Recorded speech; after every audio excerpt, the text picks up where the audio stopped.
I'll have what she's having. I love relationships. I love romantic comedies. I love love. We don't know what Cinderella looked like because she's not real. Yes, they freaking got it. Really earn that happily ever after at the end. Change the writing. It's not that hard. Hello, all you hopeful romantics, and welcome to a very special episode of What She's Having, presented by Meet Cute, where a glass of rosé isn't required, but okay, it really is. I'm your host, Ashley Eskew, and today you may notice the tone of the pod is a little different. Listen, week after week, we've heard so many guests refer to the role of women in Hollywood who are or should be making these rom-coms. So we brought on the effortlessly brilliant Katy McCaffrey, who is not only a huge fan of rom-coms, but also a current expert and advocate of women in the entertainment industry. Katy is the co-head of literary at the Gersh Agency, representing writers and directors of all your favorite shows, including the recently released rom-com Gone Wrong, Good on Paper, currently on Netflix. She's also a founding member of We for She and the Write Her and Direct Her list, which has launched the careers of some of your favorite women creators, including, spoiler alert, one of our upcoming guests. Can you guess who?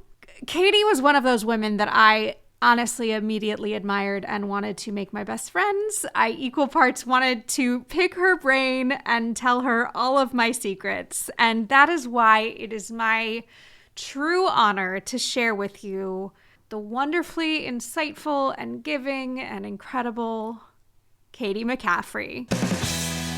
Katy, I'd love to get started if you don't mind. Sound good? Let's do it. Okay, well, just to kick things off, would you mind giving our listeners and honestly me kind of a brief overview of who you are and where you come from? Yeah, I'm happy to do it, and I'm so thrilled to be a part of this. So thank you for having me. So I am currently one of the co-heads of Gersh's television literary department, and Gersh is a talent agency out here in Hollywood, and we represent incredible actors and incredible writers and incredible directors and below the line people like editors and ADs, and we have commercial. Anyway, we're sort of across the board. I really concentrate on people who write and direct in the television space. I got my start in this industry actually working at the William Morris Agency, which was so long ago that we actually called it William Morris instead of WME, which is now what it's referred to. Mm-hmm. And I left there to become a producer. I worked with a man who had a pod company at 20th. And at a certain point left there to become an executive at 20th for a very short amount of time. And then I left 20th to start with a few women, a nonprofit called We for She, which is designed to help women get jobs in television. Because I don't know if you've heard it, but we have a little gender gap problem in Hollywood. Oh, do we? I've never come across that. So it's surprising, right? But it is actually, it's problematic. We actually have a severe gender gap problem. And the way that We for She operates is trying to be very practical in terms of creating tools that actually executives can use in their efforts to hire more women. Sometimes, the Hollywood gambit can be very risk averse. So they like to hire people who've done the job lots of times before. The problem with that is if the people who've done the jobs lots of times before are only one kind of person, it's hard to expand that out. So, we started a what we call the Write Her list because it's catchy. And it's designed to highlight like 20 to 25 scripts, television scripts, every year, written by women, featuring strong female characters, has to pass the Bechdel test, has to be interesting. And really, it's just to highlight it so that if you're an executive at, say, a studio or at a production company and you want to hire this woman, but maybe they haven't done the job you're talking about before, this is just a little accolade that they can point to. Hey, she was on this year's writers list. And those people, that's not us choosing it. It's actually culled from all around town. We ask executives and showrunners and directors to vote for their favorite scripts. So it kind of emerges as town favorite. So that helps. And then we also have a director's program which helps episodic directors, first-time episodic directors get that first job. So that's kind of like baked into my DNA. I really find that everything that I do for We for She and what I do as an agent is focused on finding people who come from backgrounds that are traditionally not given an opportunity to tell their story, and trying to find ways to help them tell their story. And sometimes that's through writing, and sometimes it's through directing, and sometimes it's through producing, but that's really where I focus. I know what we're speaking about is beyond women, but I do remember having a conversation with our mutual friend, Rachel Winter, who has been on this podcast. And she said, unfortunately, in the entertainment industry, it seems like men get jobs based off their potential and women get jobs based on what they've already achieved. Right. And that is such a hard gap to fill. For listeners not in the entertainment industry, what does a literary agent actually do? A lot. True. I mean, if you really boil it down, and maybe when I sort of talk to my kids about it, we just help people find jobs in the entertainment industry. That's the basics of what an agent does. But it's really nuanced, especially if you're good about it or if you care about it. That can be from trying to pair a writer with a producer when one of them has an idea and it makes sense for them to work together. Sometimes, when a television show gets ordered, they'll put together a writer's room, the person who created it, which means they bring in, somewhere between 5 to 15 other writers to help them create all the episodes, because there can be so many. There can be 22 a year. There can also be like 6. We also help people hire directors for when those episodes need to be shot. And this really comes down to this idea of helping people to tell their stories. Writers or directors have original ideas, and we bring those to market. We talk to buyers, networks. We talk to what we call studios, which are the people who really finance this stuff. We talk to producers, trying to get those stories out in the marketplace. And I feel like I'm maybe selling this in one way, and it's not true. And I want to take a minute because, I want to tell stories that haven't been told, but that's not always like important, moving the needle and the social dialogue forward. Like, these stories can be silly and weird and funny, but we've always had examples of silly and weird and funny, but we've been hearing them all from really a particular set of point of view. And all I'm saying is that I want to hear how the other people interpret those weird and silly and fun stories. I do work with an incredible multi-hyphenate. She's a actress, writer, director, mom, really good friend by the name of Kimmy Gatewood. And she has a new movie that's about to drop on Netflix at the end of the month that stars Eliza Schlesinger. And I'm really excited to see that. That's her first feature. She's done a lot of directing in television. She's done a ton of writing. She has a couple of features going forward in writing. Her shorts that she sometimes writes and directs, sometimes just directs, have all won awards. But this is like kind of the first big full-length feature that we're going to see from her, with a really, kind of compelling talent on board. And I'm very excited to see it enter into the world and see how people fall in love with her the way that I've fallen in love with her. I'm super, super proud of her. Oh, I can't wait to watch that. Have you been working on any romantic comedies?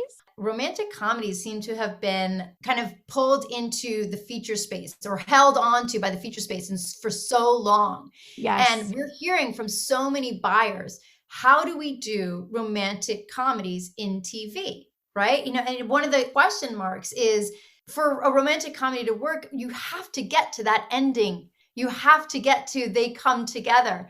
And TV doesn't want to give you an ending, right? TV wants to keep you coming back. So do you try and stretch it out over multiple seasons and run the risk of finally just irritating your audience? Like, come on, get together. Or do you get them together and pull them apart season after season after season? And what's the impact of that? I mean, I think one of the biggest versions of this that probably all of us have a touchstone for is Ross and Rachel, right? They were so great at really making us wait for it.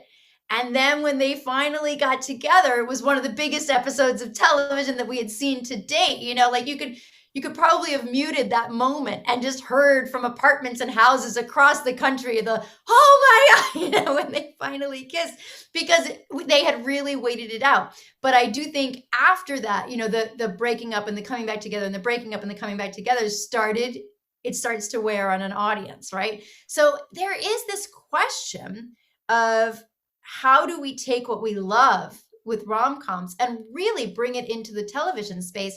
And I have a lot of writers and a lot of directors trying to solve that equation, because it's something that we all need right now as audience members.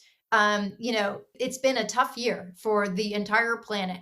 And we want shows that allow us to take a little break, that allow us to find a little inspiration, find a little hope. We want to lose ourselves in a good story that at the end of the day, you're like, oh, great, And I think Ted Lasso, in its way, really did that. And, it's not a traditional rom-com, but if you think about it, and I think you've talked about this on previous podcasts, like it really was a story about him learning to just love him and love this situation and be okay with it and not trying to just get it done and then go back and fix everything. But I think that's the difference. The way that rom-coms are going to work in an episodic is going to be more about the non-traditional rom-com, how we fall in love with who we are. Well, it's interesting because the two examples you brought up were Ted Lasso and Friends. And I think about when I first started watching romantic comedies, I was a young girl, super hungry for a taste of what romantic love meant, and also looking for models. And it was so exciting, like you said in Ted Lasso, that for the most part, his choices were very healthy when it came to mental health. And that was so inspiring to me as an adult. And I often question how much of my romantic world was shaped by these romantic comedies or television on again, off again relationships and how I approach my own relationships. I always go back to Carrie and Big in Sex and the City and how breaking up was normalized over and over and over again. The only reason to get together at a young age is to have the drama of breaking up. Because what does it mean to date at 12 or 13? Really nothing, right? You can't go out anywhere. You're just at school. You're not really doing anything. So it's just to kind of experience the highs and lows of that, romantic connection. But you have to get to the lows because that's really all they're trying to emulate. And, the other side of this is that, we are a culture that's really focused on the happy ending being this monogamous relationship. And so there is a one and there is an end, right? So you do have to break up a whole bunch of times before you get to the one, which means that you never break up again. And I do think that we're starting to explore, and I think it's a positive thing. Rom-coms are starting to explore relationships that are not just heterosexual, so we're looking at versions like that. They're starting to explore relationships that are not just two people. And that's really healthy too, because I know as being a mother of a 12-year-old, that they're not talking about relationships in the same way that we did, and the way that Hollywood portrays them. They think of relationships a lot differently, and they think of sexual orientation and gender identity and, how these things are sorted out in a completely different way. What are they saying? What discussions are you having? First of all, gender identity and sort of needing to declare whether you're heterosexual or gay is not important to them, right? It's a very fluid thing. And I hear often enough, that a girl has a crush on a girl or a boy has a crush on a boy. And then next week they have a crush on somebody from another gender. And it has not thus far been like, I'm gay, so I only like people of my gender. It's just like, I liked this person or he liked that. It's more so, let's be clear, they're gossiping. They're still doing that. That's perennial, right? But they're saying so-and-so has a crush on so-and-so. But it so far doesn't seem to matter the gender identity that person has. And it can change back and forth. And it might just be, again, that we've happily created enough of a space and they have seen enough examples of all of this stuff in the shows that they watch that they're really comfortable not having to make a declaration, just liking who they like. Yeah, you mean just being who they are is enough for them? For now. God, I admire that. Yeah. You brought up another great point earlier about happy endings. And I'm so curious, what is your perspective on happy endings just as a construct of structure in the stories we're telling versus a concept in our life? I feel very conflicted about this because I much, much, much prefer to watch a movie with a happy ending or a TV show with a happy ending. I really do have this part of my mindset that's just like, don't make me go on a journey just to kind of bum me out at the end. But I also recognize that some stories, to be told authentically and to have gravitas, they kind of do need to not wrap it up with a bow, because that's not how life works. So I often find myself conflicted between, do I want you to tell an authentic story, and that's important, or is that not the role of this movie or any TV show? Is the role that I want you to take me on a journey that ultimately makes me feel better about the human condition. I think about this a lot when I think about Thelma and Louise. Oh, yeah. Thelma and Louise is, an iconographic feminist movie. And they've been talking about it for years. And I did do an interview many years ago for a documentary about women and in Hollywood and all that stuff. And we got to talking about this. And I adamantly and earnestly believe that is not a happy ending. That is not a happy ending. And we as feminists cannot allow that to be qualified as a happy ending. Yes, they refuse to be stuck in the male paradigm, but the only version of breaking out of the male paradigm can't be driving you and your best friend off a cliff. Oh, right? Yes. I refuse to see that. Even though they took each other's hands and made a conscious decision to buck the system, the choice is not be in the system or kill yourself. We need different choices. We need better choices. Is there any programming you think are showing both sides of this coin or doing it right? I mean, I think there's a lot of shows that are really great out there. I absolutely adored Promising Young Woman as a movie. I know very outside the rom-com space, but that certainly left us with, not a happy ending. Felt like some things were tied up with the box, but did she have to die to allow audience members to celebrate, kind of the final resolution, that positive thing? I don't know. She had to destroy herself for justice is what I got from that. Yeah. In the same way, and that's sort of the Thelma and Louise paradigm. Did they have to be destroyed for people in power to finally take a look at what is wrong in the system? I don't know. Oh, that feels very resonant this year. Feels very resonant today. I don't know if you read the article about ICM, but no, not yet. There's toxic masculinity, and there's, they've had other incidences of sexual harassment. They have incidences of, just really, really angry and yelling executives and just inappropriate workplace behavior. And if agents are somehow the gatekeepers of what gets through, what does it say about what gets through, right? If these are the kind of people that it has to go through. It's not just who we represent that it needs to be diverse. We need diverse agents. We need the filters themselves to be from all different perspectives. Yes, more women, but more people of color, more people of different orientation and identity. It just has to be such a massive priority for the gatekeepers in Hollywood to be different so that we can tell different kinds of stories. Because this is how we get stuck with only rom-coms being a certain way. And happy endings being only defined as one way. And again, I don't mean to say that all Hollywood is bad, because believe me, it isn't. I watched a wonderful movie this weekend with my whole family, my husband, my daughter who's 12, my son who's 8, and we all loved it. And it was called The Mitchells versus the Machine. And yeah, it was an animated movie, but it had great husband and wife dynamics. It had great father-daughter dynamics. It had great sibling dynamics. It had a powerful mom character at the, so there somebody got it right. A lot of people got it right. I know it went through a whole bunch of filters, and along the way, a lot of people got a lot of stuff right. It can be done, but it just is going to take all of us in Hollywood who are these filters, these gatekeepers, to encourage and to challenge all of our peers to get it right.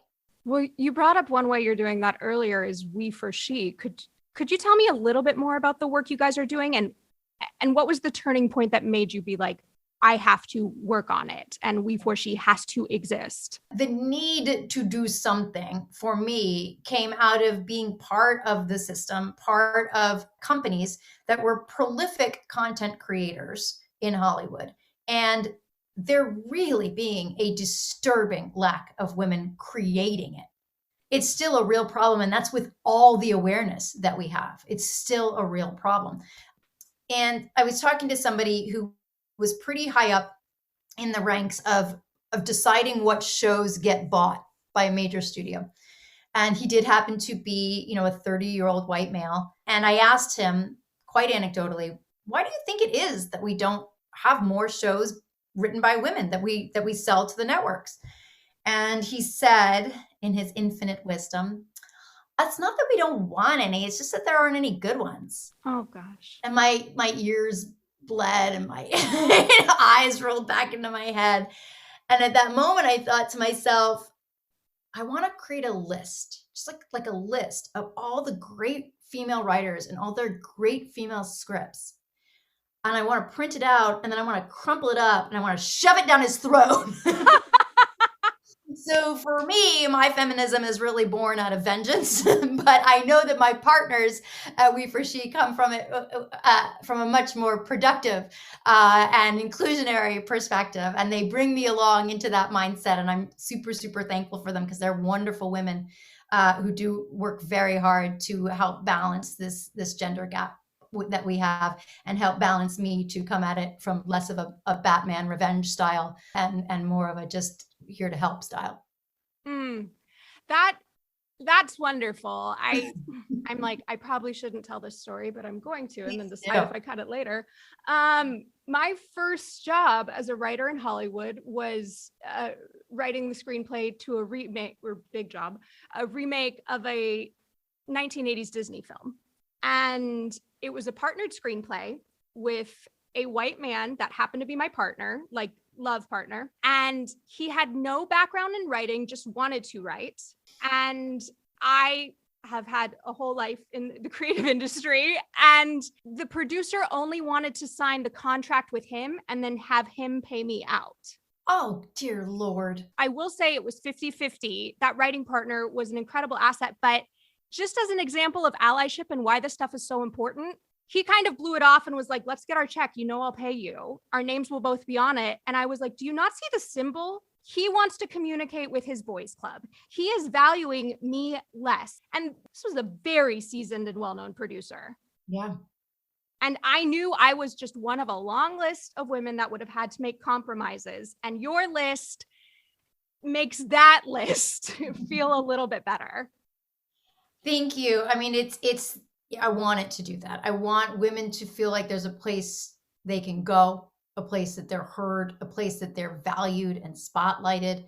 And listen, some of these shows or scripts on the list have become shows on television. You know, Dickinson was something that we had on the list a long time ago, and it really hit all the markers for the kinds of shows and voices that we want to be highlighting. And, you know, the creator of that show is really sought after now. And we have a lot of people who have been featured on the writers list who are established showrunners. It isn't just a, you know, kind of up and comers listed. We feature very established women, and we have almost to a single one seen those established women happily turn around and reach out their hand and grab the wrist of somebody else on the list who isn't well known. Sometimes it's putting them on their own show, and that's amazing. But sometimes it's just simply like, I'll hop on the phone with you. I'll talk to you about this deal point. I'll talk to you about some male producer who's absolutely screwing you. And I'll tell you when it happened to me and what I did or what I did wrong. And I think how you can do better. You know, it's that. And that's really what we want to do.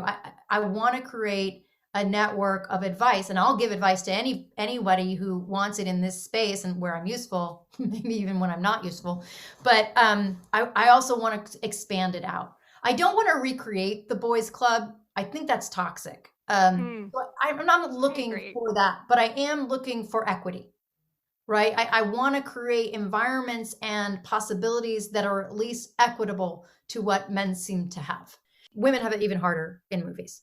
You know, there are much fewer women getting major movies. There are much fewer women writing major movies. They seem to really be, for lack of a better phrase, you know, kind of marginalized into the indie world, which has smaller budgets, and the expectation is that they can accomplish a lot more for a lot less.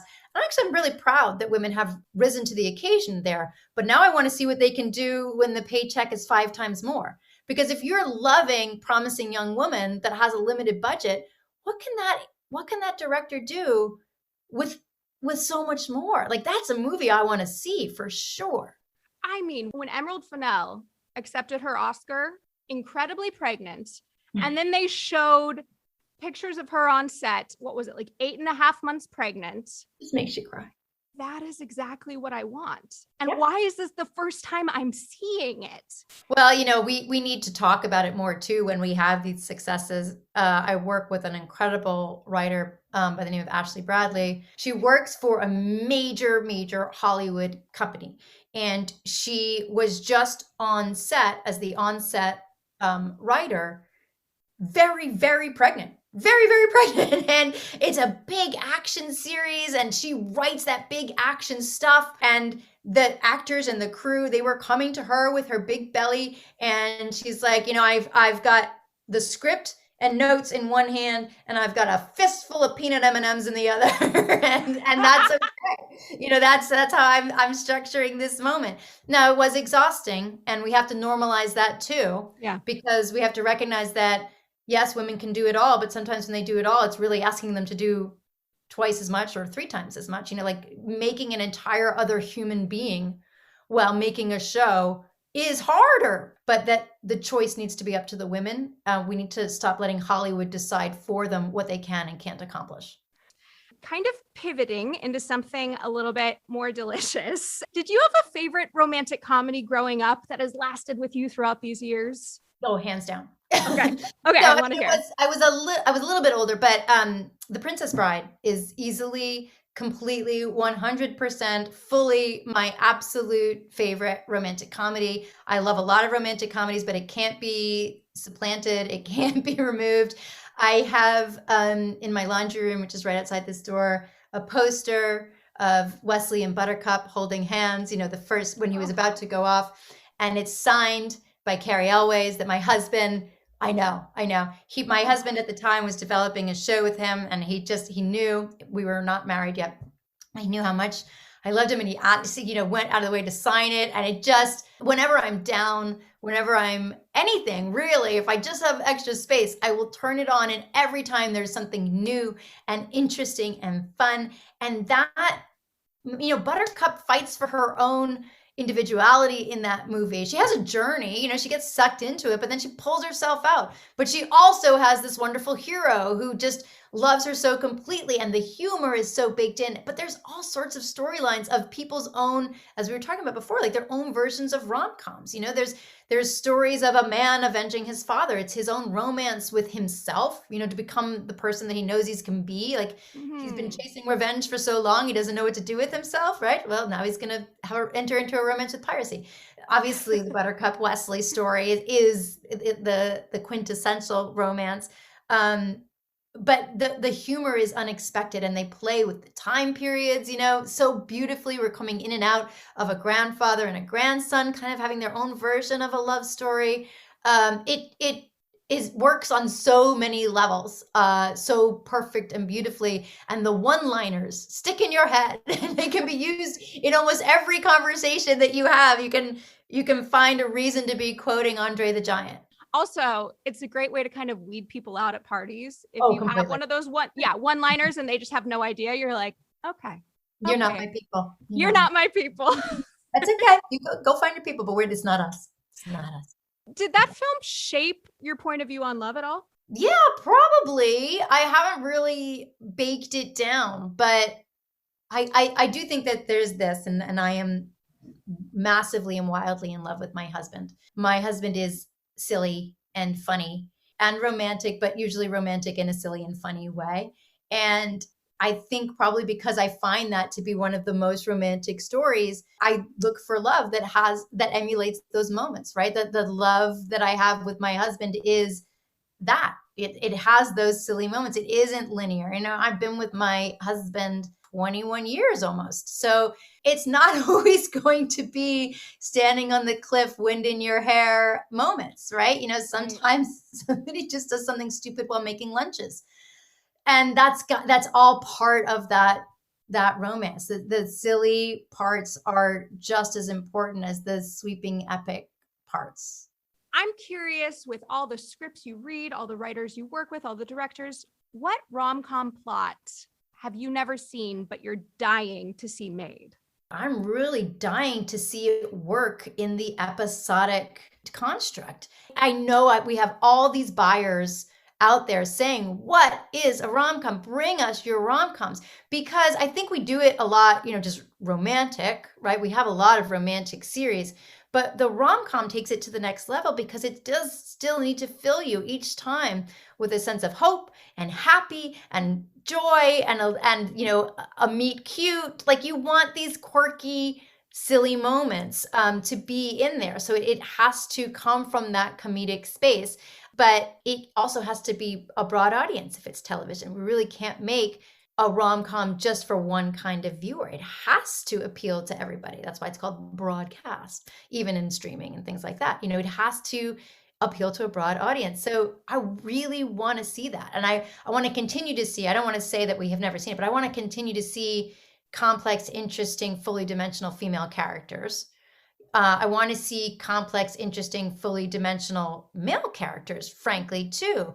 I want to see them appeal to their counterpart, whether it's same gendered or different gendered, in a way that incorporates consent.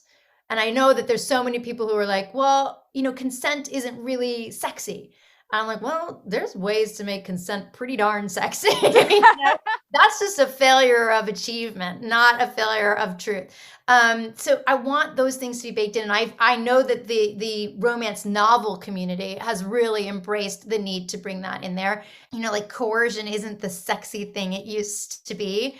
So let's start pushing that completely out of this equation. And just funny doesn't have to be at the expense of kind of appropriate, if you know what I mean. Yeah.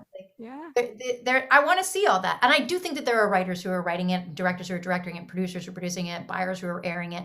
I do think they're on there, but more of that, normalizing that. That's what I want to see in the romantic comedy community. Katy, I have some audience questions. Would you mind answering them? Yes, let's try. Okay. This is from Ian in Jackson Hole. What life moment or influence made you choose your career path?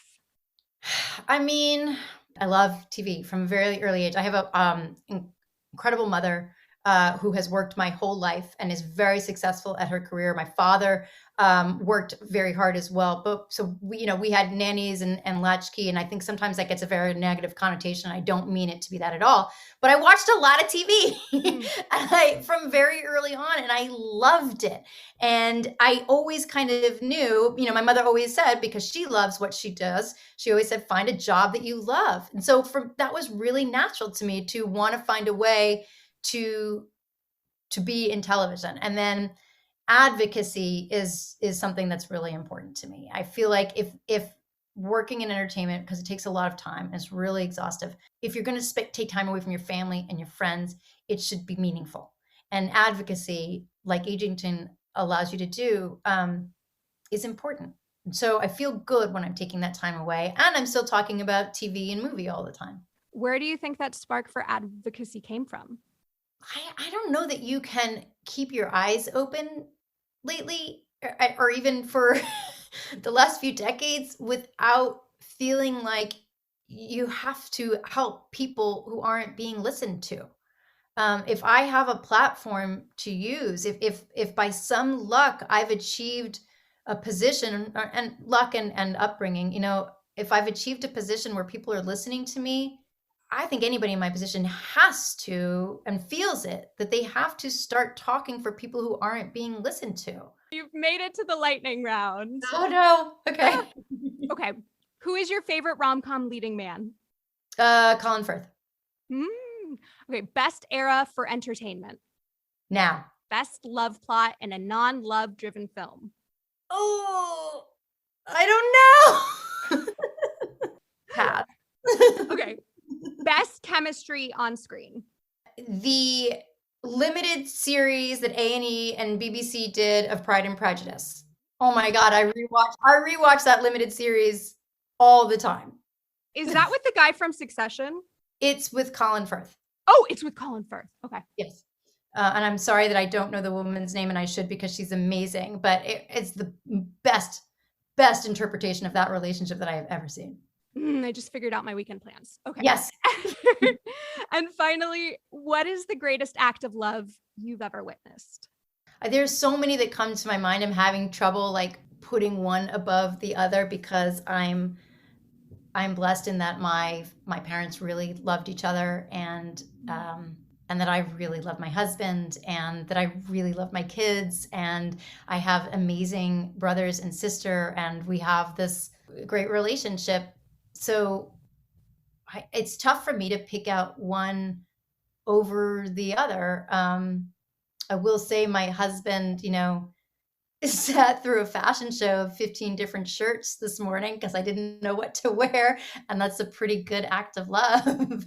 But I have too many to choose from. I am truly grateful for that. That sounds like a really great problem to have. And not that you need my affirmation, but I love what you picked. Thank you so much, Katy, for your time. I'm so grateful. I'm really grateful. Thank you so much for having me. You really helped me realize how much love I have in my life, and that's nice. I'm going to take that with me, hopefully, all day. Oh my God, could I love that woman more? We recorded that, honestly, a few, maybe months ago at this point, and editing her was such a joy because it was just like she had truth bombs and insightful things to say left and right, and she somehow also warmed my heart at the same time. Katy McCaffrey, I'm just so in awe of you. Thank you so much. If you guys want to find out more about We for She, please go to weforshe.org. And also, if you're looking for more Meet Cute content this week, make sure to check out the latest episode of Cruise Ship, written by best-selling author of Pretty Little Liars, Sarah Shepard. Ugh, I could get away on a cruise ship right about now, couldn't you? And if you love Meet Cute stories as much as I do, which I'm sure you do, please subscribe to them for 200 plus rom-coms and new stories weekly. You get 3 days free, and after that, it's only 99 cents a month. I mean, come on. And before you turn off this podcast, make sure to rate, review, and subscribe us here at What She's Having. Also, reach out to us on Instagram with any of your questions for our upcoming guests or any Meet Cute stories at Meet Cute, or on Twitter at Listen Meet Cute. I'm so grateful for all of you, hoping you're having the best week and that you IMDb'd all of the inferences and references that Katy gave us today, because there are some incredible writers and stories that she talked about today. Oh, that's it from me. I'm your host, Ashley Eskew, and I'll have what she's having.